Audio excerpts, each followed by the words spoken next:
duk abin da ake ji da shi a duniya, in mulki kake ji, in malanta kake ji, in tsabar kuɗi ka tara, in ma menene kake ji, duk abin da kake ji, gudumawar mace ce yadda ta ba da wannan gudumawar sannan ka zama abin da ka zama. Kuma yanzu haka wannan laccar da ake ta yi ni nake yin ta yanzu, in ba don da gudumawar mata na ba watakila ba za ku same ta ba.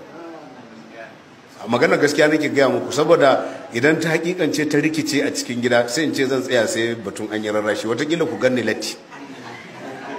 Magana gaskiya guda ya ce, amma kun ga wallahi tun da na gaya mata cewa za a yi laccar,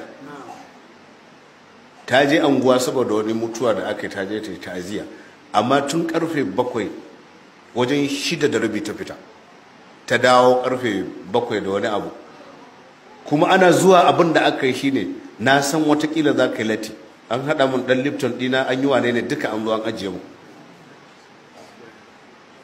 Mace tana da wannan gudumawar, saboda haka kowace mace tana da irin gudumawar da za ta bawa mai gidanta. Idan kina son mai gidan ya zama na kirki za ki bayar, amma matsalar ku shine a mafi rinjayen lokaci kun fi kula da abin da ya shafi duniya.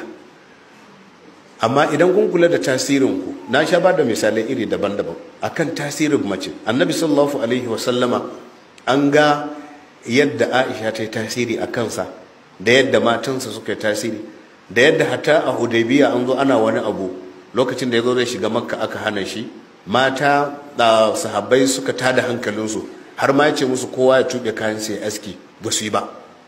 Sai matar shi ne ta bada wannan gudunmawar. Kuma ku sani cewa ranar da Khadija, ranar da aka fara yi ma annabi wahayi, da ya dawo a rikice ya zo gida ya ce yana jin tsoron kada kunyatar da shi, wallahi cewa ta rantse da Allah, Allahu la yukhzik, ta ce wallahi Allah ba zai tozarta ka ba. Gudumawa da za ta bashi, ta ce kana ɗaukan matsalolin mutane, kana sadar da zumunci, kana taimakon mutane, musifa idan ta sauka kana kare mutane, kana ma, ta ce Allah ba zai tozarta ka ba. Ta karfafe shi ko ba ta karfafe shi ba, ta ba da gudumawa. Shikenan sai ya nutsu akan wannan, saboda gudumawa da take barwa.